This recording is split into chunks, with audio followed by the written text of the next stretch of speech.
Profe, ¿le puedo hacer una pregunta? Sí, sí. Que tengo el computador, lo está ocupando mi hermano y estoy del celular. ¿Me podría usted anotar en la asistencia, por favor? A ver, un segundo. ¿Tu nombre? Bastián Rodríguez. Un segundo.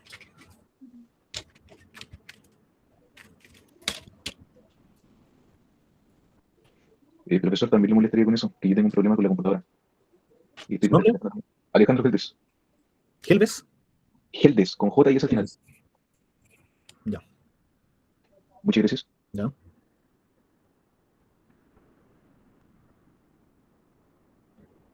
Hola, esto podría notarme igual. Silva. ¿Iván? Iván Silva, sí. ¿El resto todo pudo anotarse?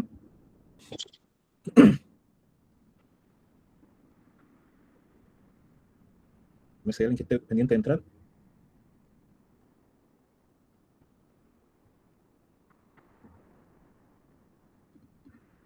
Los que están entrando ahora, por favor, registrarse en la lista, la asistencia.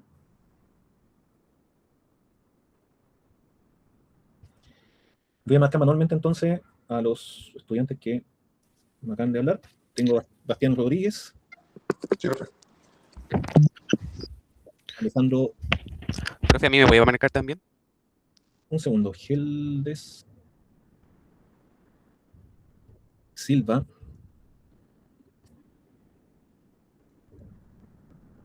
¿Alguien más falta de los que están presentes? Yo, profe, Francesco Mori. Mori, ya. Sí, sí, sí. Yo igual, profe, Adolfo Jarquemada.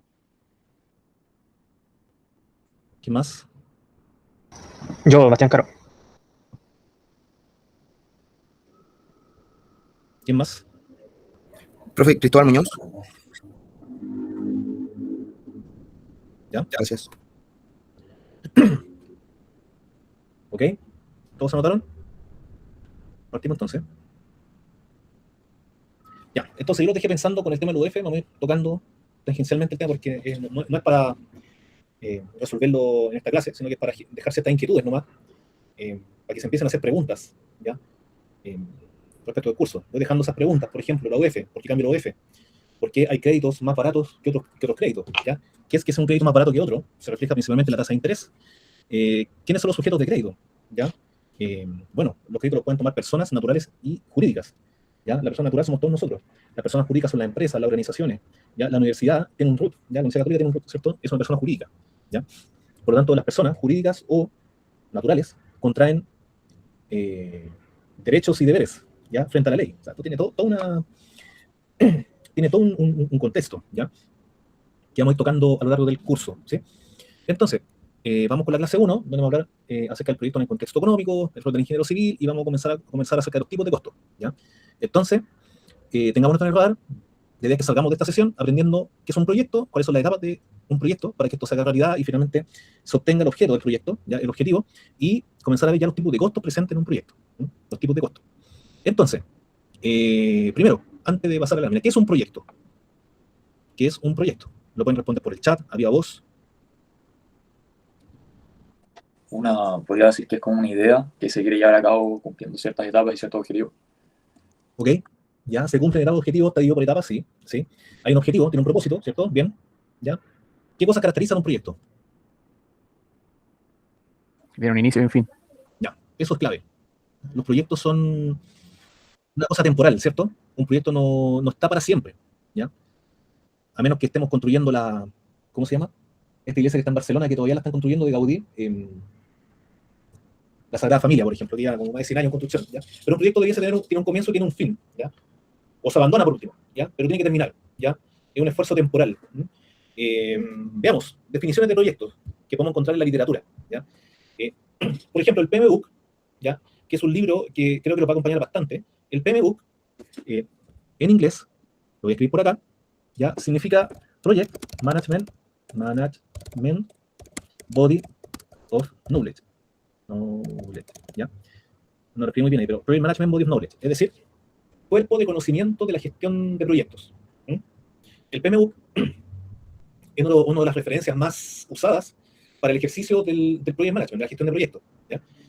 ¿Y qué nos dice este texto? ¿Ya? Que un proyecto es un esfuerzo temporal, ¿ya? O sea, que dura un tiempo que se lleva a cabo para crear un producto, servicio o resultado único. Para un economista, ¿ya? Un proyecto es una fuente de costos y beneficios que ocurren en distintos periodos de tiempo. Otra mirada, una mirada más del flujo de caja, ¿ya? Otro concepto, flujo de caja, ¿ya? Que lo toqué hace un rato, lo vamos a ver un poquito más adelante, pero el flujo de caja finalmente es la diferencia entre ingresos y costos en el tiempo. Lo que entra y lo que sale en un determinado periodo, eso es un flujo de caja, ¿ya? Plata que entra, plata que sale, ¿ya? Y esa plata que entra y plata que sale finalmente deja un delta, ¿cierto? Un delta a favor o un delta al contra, o en cero, ¿sí? Entonces, Fontaine, que es el autor del libro de evaluación social de proyectos, ¿ya? Propone esa definición. La tercera definición es: para un financista, el proyecto es el origen de un flujo de fondos proveniente de ingresos y egresos de caja de un tiempo determinado, más explícito que el segundo, ¿cierto? Respecto de esta mirada más allá del dinero que entra y que sale, ¿ya? Y el último, un proyecto es, ni más ni menos, la búsqueda de una solución inteligente al planteamiento de un problema tendiente a resolver, entre tantos, una necesidad humana, ¿ya? Las tres últimas definiciones son de autores chilenos, ¿cierto? Fontaine, el segundo autor del libro Evaluación Social de Proyectos, un Chicago Boy a todo esto. Busquen ustedes quiénes fueron los Chicago Boys y conversamos en la siguiente clase. Y bueno, diferentes miradas, ¿ya? Creo que la que más nos acompaña, ya la más cercana un poco a lo que nos enseñan en ingeniería civil, la primera, ¿ya? Esta es como la más genérica y un poco la que más nos hace sentido. Las tres últimas están más vinculadas a la parte de la evaluación de un proyecto. Bien, ya sabemos que tiene un proyecto. Ahora, ¿qué es evaluar un proyecto? ¿Ya? Un proyecto, este curso lo que busca es evaluar un proyecto. Entonces, evaluar un proyecto es someterlo a un análisis, ¿ya? En base a diferentes perspectivas, ¿ya? Lo que buscamos de una evaluación es poder saber si este proyecto es factible o no. ¿Factible de hacer o no? Ahora, ¿eso factible de hacer? Depende. Depende. O sea, factibilidad desde el punto de vista de qué, ¿ya? Entonces, hay diferentes vistas desde la cual mirar el proyecto para saber si es factible o no, ¿ya? Una limitante que hace que un proyecto sea factible o no es la parte económica, el contexto económico. Por ejemplo, el tren Santiago-Valparaíso, un proyecto que vamos a ver si lo saca Cast, no sé si estará en el programa o no, ¿ya? Es un proyecto que está ahí dando vueltas, ¿cierto? ¿No? Que ahora sí vamos a hacer el tren y al final nunca sale el tren, ¿ya? Es un proyecto que, desde el punto de vista técnico, ¿ya? Técnico, tecnológico, a lo mejor no hay tanta limitante. Trenes hay, ingeniería hay, proveedores que pueden venir a hacerlo hay empresas chinas, francesas, españolas que podrían venir a construir el tren, ¿ya? Pero, en cuanto a la factibilidad técnica, parece que no hay mucho obstáculo para poder hacer el tren. Se puede hacer, o sea, en condiciones geográficas, en otros países, ¿ya? Incluso temas sísmicos, si es una limitante, ¿ya? Japón tiene trenes. O sea, parece que en la parte técnica no hay un gran obstáculo. Sí nos caemos en la parte económica, y la parte económica junto con la regulatoria. ¿Por qué? Porque claro, esto tiene un costo. Yo no podría decir, oye, Chile podría tener plata para esto, a lo mejor sí, pero nosotros en Chile tenemos una metodología para poder priorizar los proyectos públicos. Las inversiones públicas, ¿ya? Un hospital, un camino, un tren, el puente Chacao, etcétera, que son inversiones públicas, ¿cierto? Inversiones donde el mandante somos la sociedad, ¿cierto? Para que se puedan hacer realidad, ya tienen que pasar ciertos filtros, ¿ya? Que están contenidos en una regulación, ¿ya? Y esa regulación es la metodología de evaluación social del proyecto que existe en Chile, ¿ya? Por lo tanto, el proyecto se está cayendo por un lado económico y regulatorio, ¿ya? ¿Ya? Es una combinación entre estos dos. La parte ambiental parece que ya está más o menos resuelta, o se podría resolver, obviamente que sea un estudio de impacto ambiental, ¿ya? Pero en cierta medida en la parte ambiental no habría obstáculo, ni en lo tecnológico, ni en lo contexto industrial, proveedores, ¿ya? En la parte política y estratégica creo que hay consenso en que este proyecto es necesario, ¿ya? Que es popular además, ¿ya? ¿Cierto? Por lo tanto, políticamente como que a todos les gustaría hacerlo, ¿ya? Estratégicamente también desarrollar la parte ferroviaria en Chile también es una cosa de interés, que también hay como bastante consenso en que esto sí nos gusta, ¿ya? Pero desde el punto de vista económico y regulatorio parece que no hay factibilidad. Entonces, la evaluación de un proyecto lo que hace es buscar analizar las factibilidades. Entonces, ya no hay una sola factibilidad. Factibilidades. ¿Por qué? Porque la factibilidad finalmente la da un conjunto de factores que son algunos, por ejemplo, son los que están acá, ¿ya? Analizar las factibilidades desde el punto de vista ambiental, estratégico, regulatorio, económico, político, técnico, ¿cierto? Entonces, por ahí va la limitante. Entonces, la evaluación tiene que ver con eso. Pensemos, por ejemplo, en este proyecto se deja como tarea, el Concorde, el avión supersónico que transportaba pasajeros. ¿Alguien lo alcanzó a ver? ¿O lo ha visto? ¿Ha visto algún video de eso? Les dejo como recomendación, vean un video de YouTube respecto de la historia del Concorde, ¿ya? Cómo se consiguió ese proyecto, ¿ya? Cómo se llevó a cabo, ¿ya? Cuánto costó respecto de lo presupuestado, y por qué ahora no están volando esos aviones. Ya no están volando, ¿ya? Hay contaminación acústica, sí. Entonces, y habían problemas principalmente desde el punto de vista tecnológico, ¿ya? Que también eran limitantes. Echen un vistazo a ese video, yo creo que es bien interesante ver esa historia, ¿ya? Para que vean un poco cómo se consiguió un proyecto, ¿ya? una alianza entre un par de países, en este caso Francia e Inglaterra, ¿ya? Un desafío, ¿cierto? Había una idea ambiciosa, ¿cierto? Que se llevó a cabo, ¿cierto? Se fijó un presupuesto que no se cumplió, ¿cierto? Salió más caro. Este proyecto operó, ¿cierto? Terminó, operó, pero finalmente se cerró. Lo cortaron por diferentes factores. Revisen esa historia, la pueden ver en YouTube, está bien documentado en Internet. Ya. Importante también mencionar que este curso se llama Preparación y Evaluación de Proyectos, ¿ya? Sin embargo, estamos partiendo el curso por la sección o el track de Ingeniería Económica, por un tema más de poder, en el inicio, asegurarnos de aprender las herramientas más importantes del curso. Porque preparar y evaluar un proyecto sigue una cierta pauta, ¿ya? Es la aplicación de una pauta, ¿sí? Pero el corazón de esa pauta, ¿ya? O la parte más relevante, si quisiéramos dejarla más relevante, es justamente la evaluación económica, ¿ya? Pero la evaluación de un proyecto, la evaluación económica, viene siendo la tercera parte, ¿sí? Cuando nosotros hacemos una evaluación de un proyecto, es decir, queremos construir un edificio en Concón para venderlo, lo primero que hacemos es un estudio de mercado. Lo primero que se hace, un estudio de mercado. Luego, una vez que del estudio de mercado sacamos, entendemos la oferta y la demanda, ¿ya? Dentro de ese análisis, entendemos qué es lo que podemos vender, a cuánto podemos venderlo, y de alguna manera proyectar lo que podríamos vender, ¿ya? Con este proyecto, o a cuánto podríamos vender el objeto del proyecto, el resultado del proyecto. Pasamos a lo que se hace un estudio técnico. El estudio técnico ve todos los elementos ambientales, los costos de construcción, ¿cierto? Si que fuese un edificio, la parte regulatoria, ¿cierto? Entonces, la factibilidad técnica principalmente, y una cosa que se desprende del estudio técnico, ¿cuánto me cuesta? El estudio de mercado, el principal output, el principal resultado o dato que sale de acá, la principal salida de este proceso, es el precio, la cantidad de precio que puedo vender, el P por Q. Pero el estudio técnico lo que me devuelve es cuánto me cuesta hacer ese P por Q. ¿Cuánto me cuesta producir esa unidad de vivienda, ese edificio? ¿Cuánto? Por lo tanto, acá, lo que sacamos, la primera línea de mi flujo caja, lo que entra, la plata que ingresa, el beneficio. ¿Qué más admitir aquí otro compañero? Luego, del estudio técnico salen los costos. ¿Cuánto me cuesta hacer esto? Y los ingresos y los costos que serían de todo esto, y los metemos en una juguera que es la evaluación económica. Y acá está el flujo de caja, que es el instrumento donde vamos a meter los ingresos y costos, y que en base a ciertas fórmulas, a ciertos procedimientos, vamos a ver si da o no da, si es rentable o no, si conviene o no, si es factible o no. ¿Sí? Entonces, la aplicación ya de una preparación y evaluación de proyectos sigue estas tres etapas. Pero, importante acá, chicos, estamos partiendo por esta, ¿ya? Por una estrategia de enfatizar, ¿ya? Y aprender y dedicarle especial atención a las herramientas que nos permiten no solamente evaluar un proyecto, sino que tomar ciertas decisiones, ¿ya? En un contexto de proyecto, de empresa, ¿cierto? Individual, ¿ya? Y después esto se extiende al resto de la etapa. ¿Qué otra cosa importante a considerar? ¿Ya? Tenemos dos tipos de proyectos, esto se lo adelanté en la sesión anterior. Tenemos la evaluación social de proyecto y la evaluación privada, ¿ya? Y yo les comenté acerca del mandante de estos proyectos. ¿Quién es el mandante de uno o del otro proyecto? La evaluación privada está pensada desde el punto, y es un poco el foco del curso, desde el punto de vista en que nosotros tenemos un proyecto que alguien lo encomienda, alguien invierte, ¿cierto? Un grupo de socios, un inversionista, una persona, etcétera. Hay un ente que pone plata, ¿ya? Que invierte, ¿ya? Y espera sacar un resultado, ¿ya? A partir de esta inversión. Y nosotros sometemos a análisis ese proceso para poder sacar ese resultado, ¿ya? O sea, y este tipo dice, oye, hay necesidad de vivienda, sí, oye, acá podríamos colocar un departamento, y sabemos, y creemos que se podría vender, perfecto. Por lo tanto, invierto en comprar un terreno, invierto en construir un edificio, lo vendemos, y finalmente, todo esto que recaudé por vender estos departamentos debiese ser mayor a todo lo que invertí, ¿cierto? Y eso que invertí en este proyecto, que es un proyecto inmobiliario, a lo mejor debiese haber sido más conveniente, por ejemplo, que otros instrumentos más seguros. Ustedes me dicen, oye, tengo 1 millón de pesos, si lo meto en el banco, yo sé que a fin de mes me va a rentar 10 lucas. Pero si lo invierto en un proyecto inmobiliario, ¿ya? Que el proyecto podría quedar parado, o sea, a lo mejor podría ser más riesgoso, pero la proporción mensual de lo que me podría generar, a lo mejor en vez de 10 lucas son 50 lucas. Entonces, como instrumento de inversión, un proyecto podría ser más atractivo, más rentable que meter la plata en un depósito a plazo, que es como el instrumento más seguro que hay. Es decir, si yo meto 1 millón de pesos en el banco, ya difícilmente a fin de mes el banco se va a hacer el loco con pasarme los intereses, se me va a cumplir, ¿ya? Y con un valor lo más probable acertado al que me prometió, una tasa de interés que está como el 0,4 mensual, creo, ¿sí? Pero que es bastante poco, ¿vale? Es un instrumento seguro, poco recurso, pero también poco rentable. ¿Profe? ¿Sí? ¿Y cuánto es la rentabilidad anual más o menos de un proyecto inmobiliario, como promedio, de riesgo así como medio? Depende de cómo la mires, pero para que te haga una idea, por 1 millón que tú metas, ¿ya? O sea, ponte que el banco, si el banco te está dando en un año, ¿ya? Un 3% en un año, un proyecto de inmobiliario dice hasta un 14%, 15%. Te está dando mucho más. Vale. ¿Ya? Así números muy gruesos, ¿ya? Pero mucho más atractivo que meterlo en un depósito a plazo. Ahora, hay otro instrumento que financiero, ¿cierto? Que tú puedes invertir la plata así como en un banco o fondos mutuos, por ejemplo, que te dan un poco más que eso, ¿ya? Pero un proyecto da bastante mejor, pero más riesgoso. Es más riesgoso. La evaluación social de proyectos es la misma evaluación, la aplicación de las mismas técnicas, pero con la abstracción de que el mandante es toda la sociedad en su conjunto. Por lo tanto, se hacen ciertos ajustes en los precios como en los ingresos.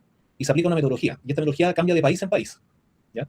Y en nuestro país tenemos una propia metodología, ¿ya? Y esa metodología la administra, la actualiza el Ministerio de Desarrollo Social y Familia, Mideso, ¿ya? Ellos son los custodios de la metodología, ¿ya?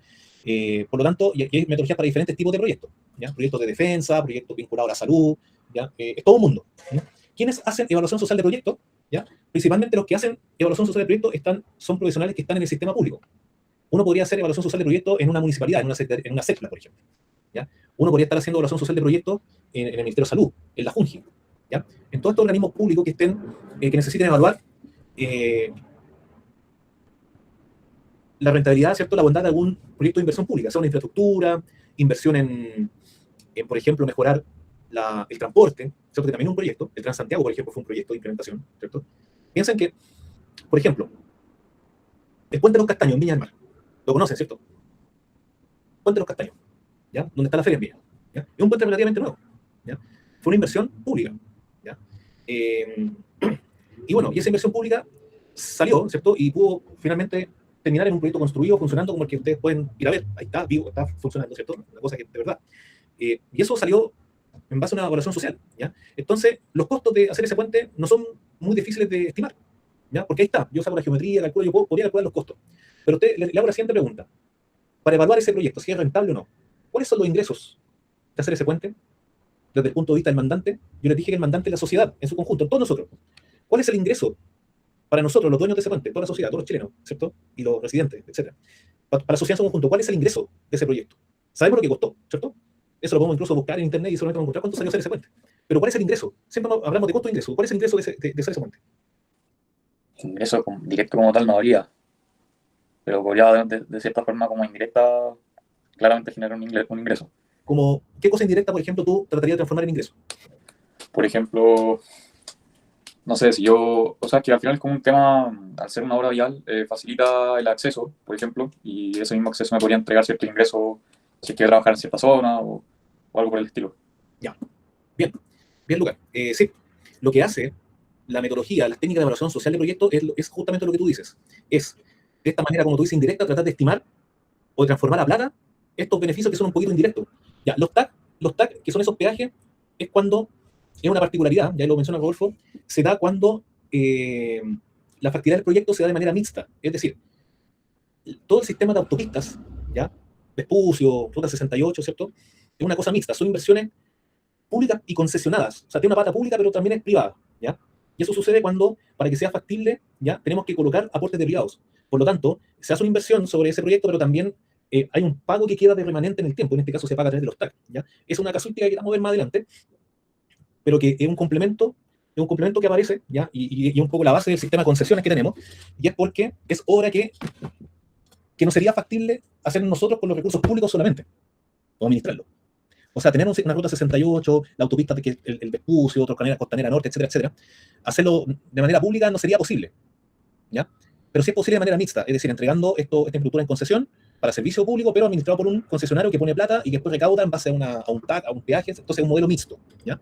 Ahora, volvamos al Puente de los Castaños. Ahí, ese Puente de los Castaños se financió con plata pública, no se pide peaje para eso, ¿cierto? Se construyó con plata pública, no es el caso de la autopista, ¿ya? Y claro, el beneficio que nosotros tenemos que tratar de estimar y transformar a plata, ¿ya?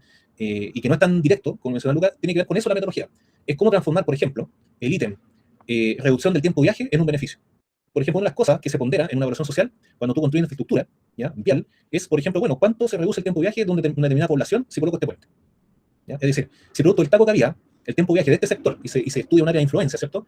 Un área de influencia geográfica que se multiplica por la gente que puede vivir, etcétera, se hacen estimaciones, ¿cierto? ¿Cómo el tiempo de viaje de estas personas se reduce si yo coloco este puente? Y ese tiempo de viaje se transforma en plata. Y hay unas tablas donde tú transformas ese tiempo de viaje de reducción en plata.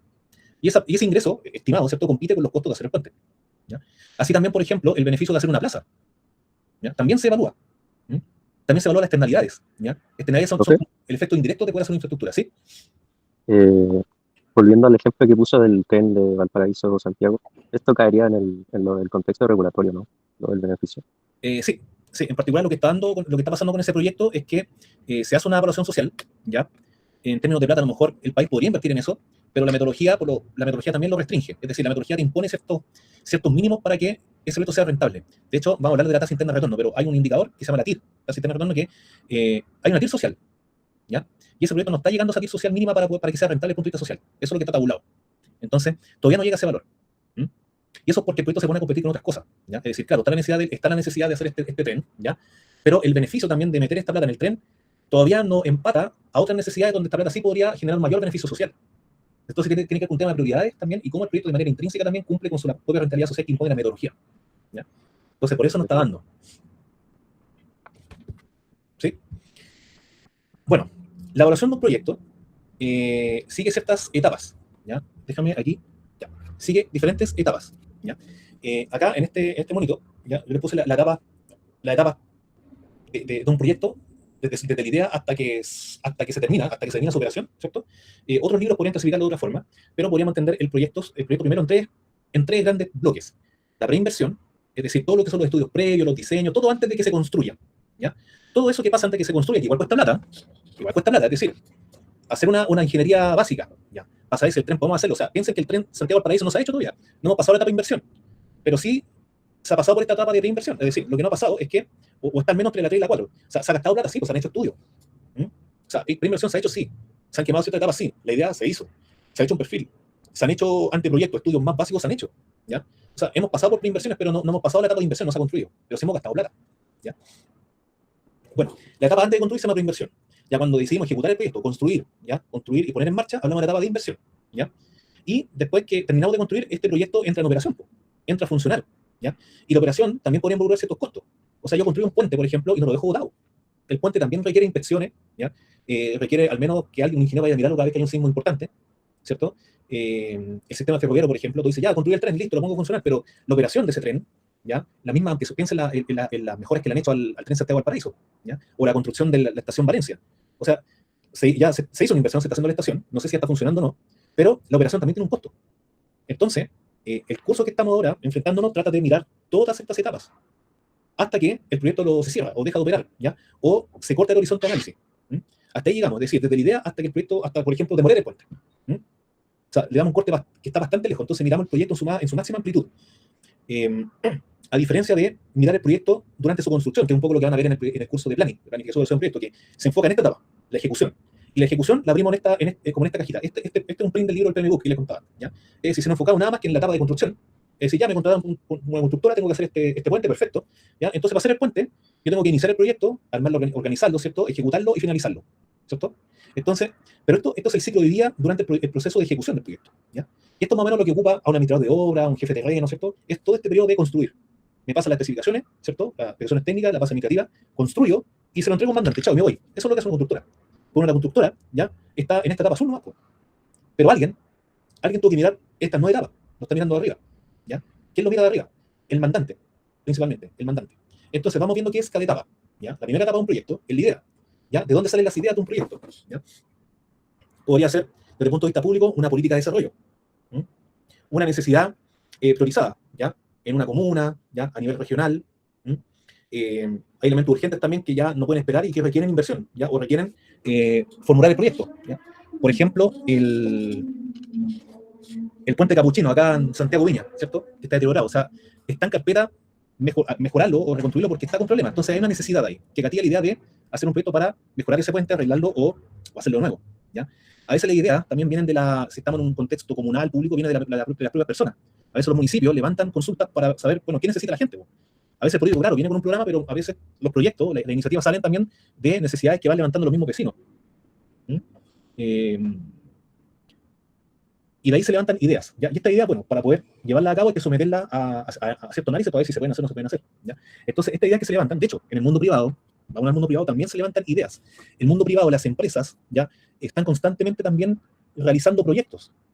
Pensemos en la misma Católica del Paraíso, ¿ya? La Católica del Paraíso, ¿ya? No solamente opera el día a día de hacer clases, formar personas, sino que la Católica del Paraíso también tiene una estrategia, ¿ya? Y de esa estrategia hay varias ideas que van surgiendo de las necesidades, de la misma estrategia de la universidad, de la necesidad que levantan los estudiantes, los profesores, y esas necesidades y ideas van generando proyectos. Por ejemplo, todo esto que está pasando en Cubrauma, ¿ya? Con la construcción del campo deportivo, ya partió como una idea. La gestación de la carrera de Ingeniería Civil de la Católica del Paraíso también partió como una idea. Yo conocí a la persona que formuló el proyecto de creación de carrera de Ingeniería Civil. Trabajé con él hace un montón de años. Y nuestra carrera nació como una idea, ¿ya? Y una idea que se fue depurando y que se fueron haciendo inversiones sucesivas en el tiempo. Cuando yo fui la primera generación, teníamos una infraestructura muy pequeñita, ¿ya? Teníamos el segundo piso de la Facultad de Ingeniería. ¿Ya? O sea, se gestó la idea, se hizo una evaluación de mercado, ¿cierto? O que, oye, hay mercado para que haya un estudiante, hay campo laboral, se hizo ese estudio. El estudio dijo que sí, ¿ya? Se lanzó la carrera. Por lo tanto, hubo que invertir en una infraestructura mínima para ir alojando de manera progresiva a los estudiantes que iban llegando. Obviamente, el primer año no tenía que tener un super edificio porque ¿cuánto iban a entrar? Entramos 60. Necesitáis espacio para 60. Ahora, ¿cuántos somos? Somos 500. Entonces, en el tiempo, el proyecto consideraba también invertir sucesivamente hasta tener un edificio grande propio como el que tenemos ahora. Entonces, esto que partió como idea pasó por diferentes etapas para convertirse en una inversión importante que culminó en este edificio que tenemos, en el que habitamos, ¿cierto? Y hoy día tenemos una escuela que está en operación. Y que aún así también hay inversiones que se están pensando hacia futuro. ¿Ya? Yo estoy levantando una idea de inversión que va a hacer un quincho en la terraza, va a ser asado. Ojalá me escuchen. Entonces, hay ideas. Pero esta idea hay que someterla a análisis. Y esa siguiente etapa, análisis, se llama perfil. ¿Ya? ¿Y qué se hace en la etapa de perfil? Es tomar esta idea, ¿ya? Y hacer unos cálculos preliminares bastante gruesos, bastante aproximados, para más o menos tener una idea de si este proyecto conviene o no conviene hacer. ¿Ya? Pero es un análisis más básico. ¿Ya? No me voy a tal vez a cálculos muy detallados. Por ejemplo, si estoy pensando en un edificio, no hago el cálculo a ver cuántos tornillos entran en este panel, cuánto me cuesta este mueble de cocina, sino que análisis muy grueso. ¿Ya? Volumen de hormigón que tengo acá, más o menos las terminaciones, cuánto me daría, cuánto me cuesta una excavación, cuánto me cuesta un estacionamiento subterráneo, muy global. Un análisis muy general, muy grueso. ¿Ya? Por lo tanto, al ser muy general y poco específico, ya poco detallado, el resultado y la conclusión que yo voy a sacar del perfil va a tener un delta de error bastante más mayor que si yo fuese a un mayor nivel de detalle. O sea, podría estarme equivocando entre un 20-40% en las conclusiones que yo tome, porque es un análisis preliminar. ¿Ya? Entonces, después una idea para ver si conviene avanzar en esto, yo hago un estudio preliminar que es una etapa de perfil. ¿Ya? Entonces, si esto más o menos me da, yo puedo avanzar a la siguiente etapa, que es la prefactibilidad, o a veces se fusiona la prefactibilidad con la factibilidad, que ya es un estudio más detallado. Es decir, ya no hago la cubicación así como grueso. No es que multiplico, no sé, metro lineal de tubería por un valor unitario de esos metros lineales de tubo colocado, sino que ya me pongo a cuantificar más en detalle, por ejemplo, la profundidad de las excavaciones, cuánto me cuesta este tipo de tubería por tramo, por diámetro, cubico ya en detalle los materiales, las terminaciones que voy a ocupar. Por lo tanto, la factibilidad es un reestudio, ¿ya?, del proyecto, más profundo, más detallado que el perfil. Es repetir el ejercicio de perfil, pero con mayor nivel de detalle, para poder sacar una conclusión. ¿Ya? Aquí los cálculos todavía no son tan precisos, pero sí con un menor margen de error que la factibilidad. O sea, si en el otro, el más menos de equivocarme estaba entre un 20-50%, acá debiese ser un 10%. Y si me pasara una etapa de factibilidad, ¿ya? Imaginemos que pasamos prefactibilidad a factibilidad, ya en la factibilidad tengo un análisis mucho más detallado, y donde el margen de error ya es bastante menor, 5%, 10%. ¿Ya? Es decir, ya hay una ingeniería más detallada, ¿ya? Ahí ya nos encontramos con prediseños. O sea, ya no es solamente, oye, tengo una línea de tren y veo cuánto me sale, sino que ya me di una vuelta de qué tipo de trazado voy a hacer, por dónde lo voy a hacer, qué tipo de tren voy a meter, ¿ya? Qué tipo de infraestructura voy a colocar. Entonces investigué un poco más. Por lo tanto, esto es una inversión porque cada una de estas etapas no se hacen gratis. Hay que financiar esta etapa, ya hay que meterles plata para hacer esos estudios. Entonces, si el proyecto es factible, ya puedo pasar a la etapa de diseño. Es decir, la etapa de diseño ya hago los diseños definitivos. La etapa de diseño, ya, que cuesta plata también, o sea, se gasta plata ahí, lo que hace ya es plantear los planos, las especificaciones, ya, de lo que se va a hacer. ¿Ya? Por lo tanto, después de la etapa de diseño, lo único que queda es ejecutar la obra. ¿Ya? Entonces, la etapa que viene después del diseño, ya el proyecto es factible, por lo tanto, diseñamos la solución. ¿Ya? En un proyecto inmobiliario se resume en planimetría, modelo BIM, especificaciones técnicas, base administrativa, ¿cierto? Dos legajos de documento para que una constructora lo pueda hacer. Una vez que tenemos eso, pasamos a la etapa de ejecución. ¿Ya? La etapa de ejecución de un proyecto la voy a hacer, por ejemplo, lo hace en el contexto de la construcción, una constructora, ¿cierto? Si fuese un punto de vista tecnológico, un desarrollador construiría los sistemas, los software, etc. ¿Ya? Entonces, se construye, se ejecuta. Una vez que se termina, se hace una puesta en marcha. Un edificio, cuando se construye, hay un proceso de puesta en marcha. ¿A qué me refiero con un proceso de puesta en marcha? Es probar que esté todo funcionando bien para soltarlo. De hecho, todo el proceso de puesta en marcha en un edificio es un ejercicio conjunto que lo hace el contratista, la constructora, con el VAL, por ejemplo, con la operadora eléctrica, para probar, por ejemplo, que al prender la luz esto no se va a caer, que el agua fluye por todos los ductos que están en el edificio. Ya hay una recepción que le hace ESPAL, hay una recepción que le hace la autoridad de electricidad y combustible, ¿cierto? Y finalmente una recepción municipal. O sea, toda la puesta en marcha final de un edificio para que sea habitado, el broche, la guinda de la torta la pone la MUNI, con la recepción municipal. Tú puedes tener un edificio listo, terminado, pero sin recepción municipal no puede ser habitado. Por lo tanto, la puesta en marcha concluye en un proyecto inmobiliario con la recepción municipal. Después de eso, el proyecto entra en operación. ¿Qué es entrar en operación desde el punto de vista de un proyecto inmobiliario? Por ejemplo, cuando la gente entra, compró y dicen, ya, venga a recibir sus llaves, porque ya puede habitar el edificio. Puesta en marcha. O cuando el puente entra en circulación. Abrimos el puente, fue el presidente, el ministro, ¿cierto? Rompieron la botella de champaña, listo, comenzó el puente a operar. Comenzaron a circular los vehículos. ¿Ya? Y las evaluaciones ex post que se mencionan acá son estudios que se hacen después de que el proyecto está en operación, de manera de verificar si el proyecto está cumpliendo el propósito que tenía. ¿Sí? Es decir, por ejemplo, oye, hicimos esta autopista, esperamos este flujo para estos primeros 5 años, verificamos, por ejemplo, que ese flujo esté. ¿Ya? de manera de ver, oye, ¿el proyecto cumplió su propósito o no? El análisis ex post lo hace también bastante, o sea, uno de los entes que hace análisis ex post en el contexto público es la Contraloría General de la República. Usted puede ir a la página de la Contraloría y pueden verificar que la Contraloría hace análisis bastante agudos respecto de inversiones públicas para verificar y mostrar y exponer si esto en que se invirtió está cumpliendo su propósito. Por ejemplo, oye, se decidió, no sé, va a hacer un CEFAM y no viene nadie a CEFAM, por ejemplo.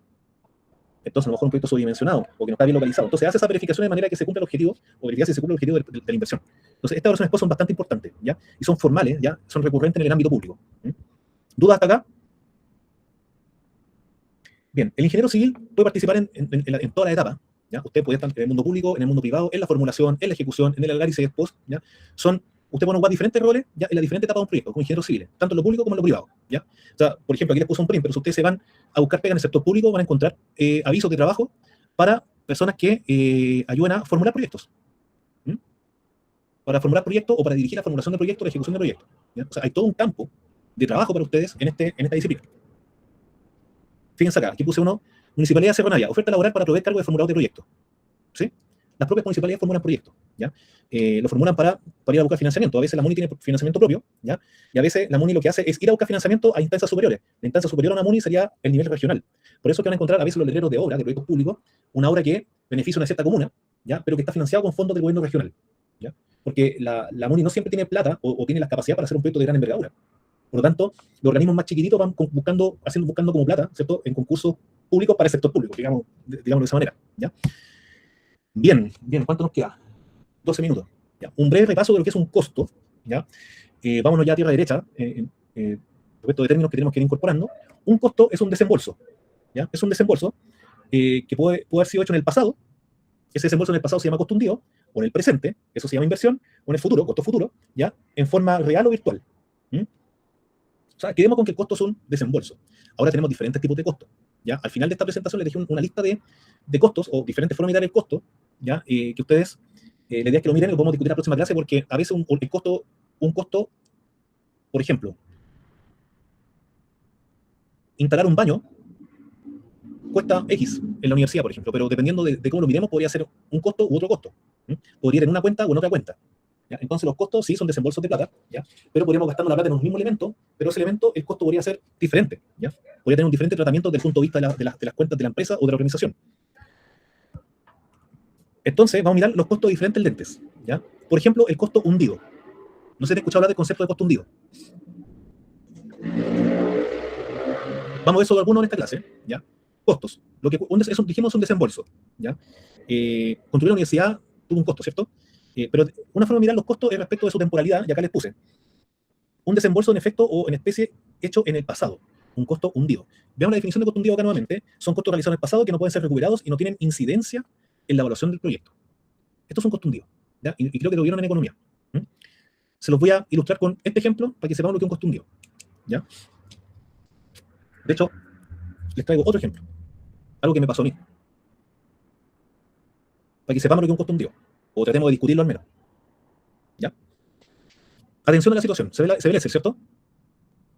Sí, sí. Ya. Mira, la situación fue la siguiente. Yo contraté un seguro con ahorro, ¿ya? Para mis hijos, para 2 niños, ¿ya? Un seguro con ahorro, eso es un producto, ¿ya? ¿Qué es lo que para aseguradora? Asegurarte. Tú pagas una plata, ¿ya? ¿Y qué hace el seguro? El seguro lo que hace es que tiene 2 cosas. Que yo pago una cantidad pactada, ¿ya? Aquí son valores aproximados, ¿cierto? Eran valores no F, pero una cantidad pactada mensual a lo largo de toda la vida de mis hijos, ¿ya? Pensemos en 18 años, ¿ya? Desde que nacen hasta que ya se hacen adultos, ¿cierto? Una cantidad mensual, ¿ya? Y esa cantidad mensual paga 2 cosas, ¿ya? Un seguro, es decir, con un target. El target era 20 millones de pesos, aprox, por niño, ¿ya? Pero pensemos como monto total.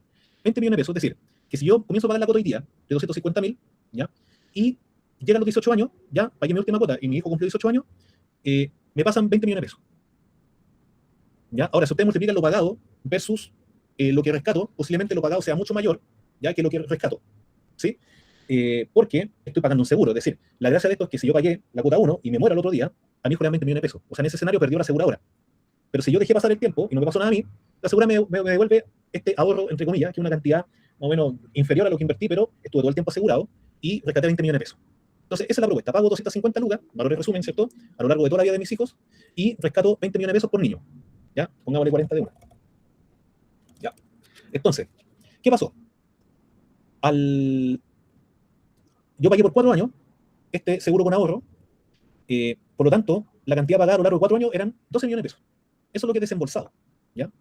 Y en la cuenta de ahorro, es decir, lo que el valor rescate que yo podía sacar si yo me retiro de ahí, del instrumento, en ese instante eran 7 millones de pesos. Y ustedes dicen, pucha, usted metió más plata de lo que usted tiene como a su haber. Claro, porque estos instrumentos lo que hacen es que en los primeros periodos tú pagas el seguro, o la prima del seguro, y después tú rescatas un cierto remanente, o sea, estimula a que tú te quedes. Mientras más te quedes, menos pierdes. Eso es. Entonces, al año 4, yo pagué, ponte 12 millones, y el valor que yo tenía para poder retirar si yo me salía del instrumento en ese instante eran 7 millones de pesos. ¿Ya? Y eso, esta era la foto al año 4. Ahora, al año 4, llegó otra aseguradora y me dijo, mira, han pasado 4 años, has pagado 12 millones, puedes retirar 7 millones. Yo te ofrezco el mismo instrumento, o sea, te ofrezco tu instrumento, por la misma cuota, 250.000 pesos. ¿Ya? Y vas a retirar 40 millones de pesos, la misma cantidad. ¿Ya? La misma cantidad, creo que un poquito más, pero ponte la misma cantidad, pero partiendo ahora. Es decir, me quedan 14 años, ¿cierto? Llevaba 4, mi hijo va a cumplir 18 en 14 años más, por lo tanto me quedan todavía 14 años por pagar. Pero me dice, mira, sigue pagando desde ahora para adelante los 14 años que te quedan, ¿cierto? Y vas a recibir el mismo target. Pero te puedes ir con los 7 millones de pesos de la otra aseguradora. O sea, tú te retiras de acá, sacas tus 7 millones, perdiste 5, y si tú partes pagando esos mismos 250.000 a partir de ahora, hasta los 18, vas a recibir los mismos 40 millones de pesos. Entonces, pregunta para ustedes. ¿Me conviene quedarme en la aseguradora 1 o retirarme de la aseguradora 1, comenzar a pagar en la aseguradora 2 por este programa? ¿Qué me conviene tomar? La aseguradora 2 porque voy a tener 14 años, más de los 4 años que tuve con la aseguradora 1, y solamente perdería 2 millones de pesos en comparación con los 5 millones que perdí con la aseguradora 1. Bueno, de hecho, acá, para llegar a 40 millones de pesos, yo tenía que ahorrar 168 meses. Acá, en la aseguradora 1, me quedan igual 168 meses para llegar a los mismos 40 millones de pesos, ¿ya? Donde están incluidos estos 7 millones, ojo. Estos son 7 millones que están incluidos acá. Ah, ya, sí. Entonces, ¿qué me conviene? Este valor de 7 millones de pesos es el valor de rescate. ¿Ya? Entonces, la pregunta, estimados, es, ¿me conviene quedarme donde estoy o me cambio?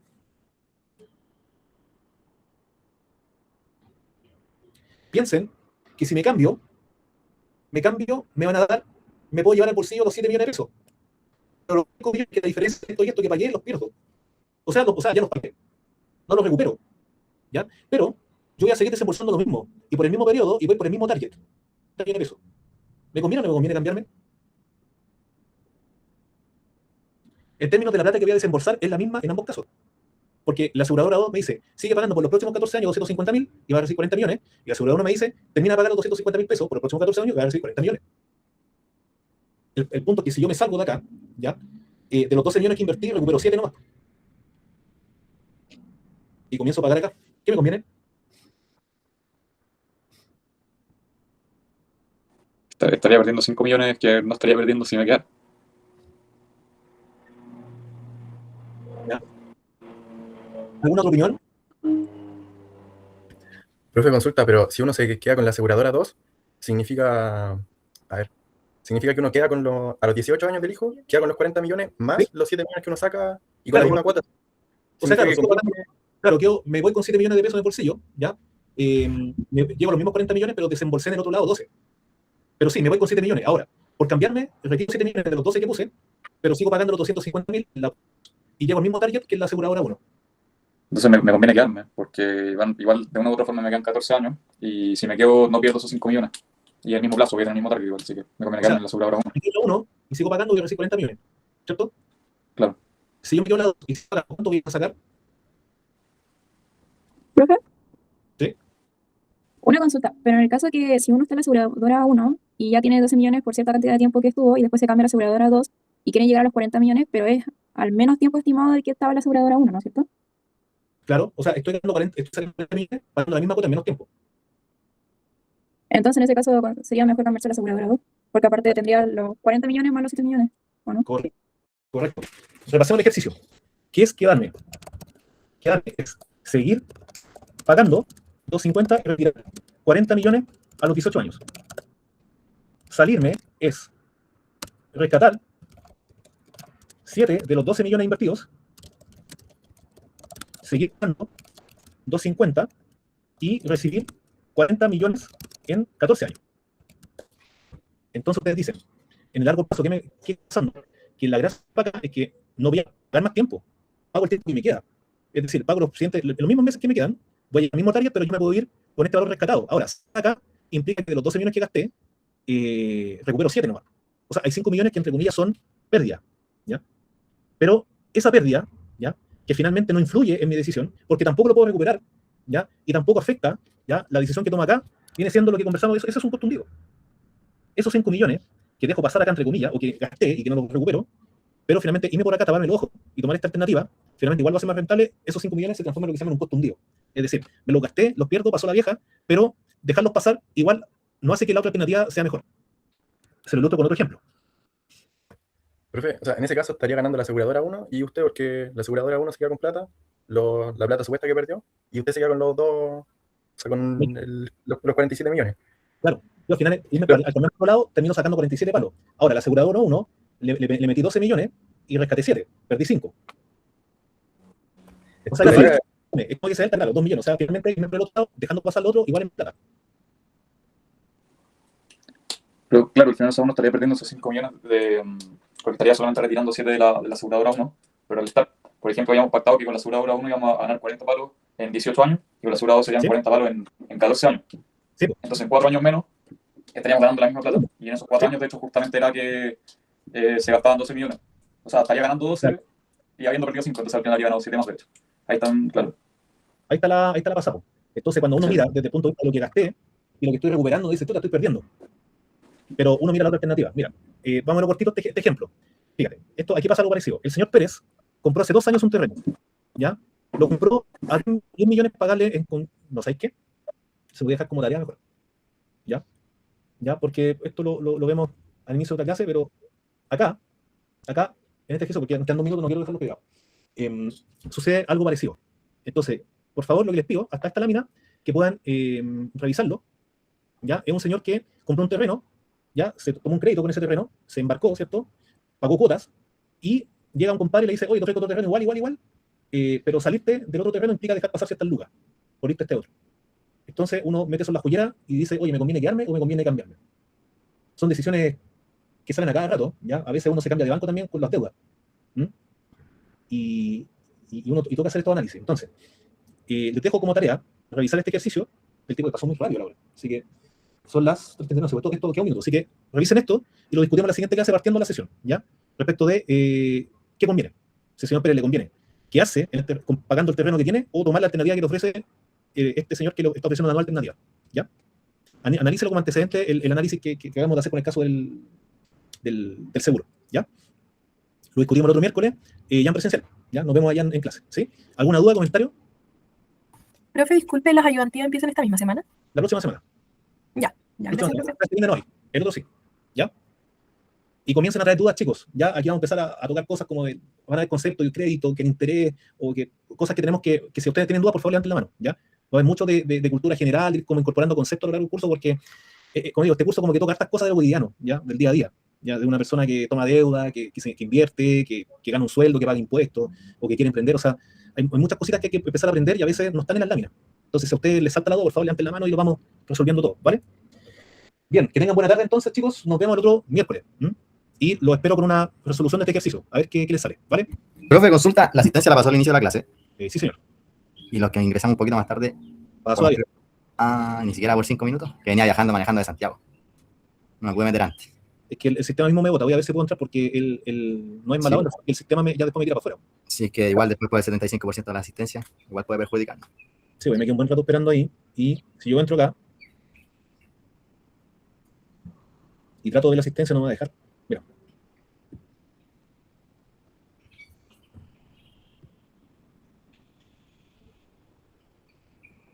Ya cerró. ¿Y si yo escaneo ese código me saldrá? Es que tendría que abrir un curso, un día nuevo acá. Ah, ok. ¿Ya?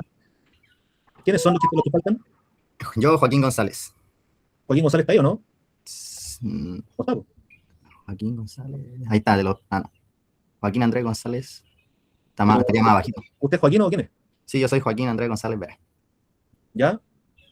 Y ahí debería aparecer. Ahí está. ¿Ya? ¿Y quién más? No, Pablo Villegas, profe. Rodolfo Ojeda, por favor. Llega igual como 10 minutos tarde nomás. ¿Pablo cuánto? Villegas. ¿Quién más? Gracias, profe. Rodolfo Ojeda, por favor, profe. Ya. O sea, lo que estoy poniendo acá es como un tercer día dentro del día para poder sumar después la asistencia, pero esto lo voy a hacer en esta ocasión nomás, chicos. Yo voy a pasar la asistencia al inicio de la sesión. Después, si no me recuerdan al medio de la clase, el sistema me tira para afuera, así que... Ya, profe, muchas gracias. Se pasó. Nunca más lo volvemos a hacer. ¿Nadie más? Estamos entonces. Ya, pues, nos vemos el miércoles.